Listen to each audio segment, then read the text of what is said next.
given the scale of our data centers are being built and operated, I think we are part of the solution. And I think, at least for Microsoft, we are committed to work with regional grid operators to ensure grid stability and grid resilience for the longer term. Uh, and to that extent, that also requires a certain political will from the governments in this region. And many a times we talk about generation, right, and potentially to a large extent of storage, but equally, transmission and distribution is a vital aspect of that narrative. And unfortunately, we don't have much attention paid to it.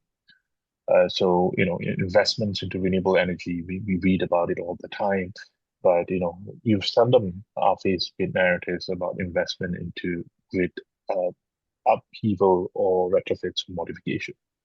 And typically, I mean, in many countries, I mean, to get that done, it takes eons, right? I mean, you're talking about years, right? To execute that, 10, 12 years. And by that time, that wave of technology shift would have increased exponentially, right? So we will be talking about something else at that point of time. So the question here is, how should we expedite, you know, with renewals and grid rectification in that sense. And the private sector is willing to support and contribute to those discussions. But I think the challenge is always that, hey, how do we ensure that we are also on the same page with policymakers and regulators on this?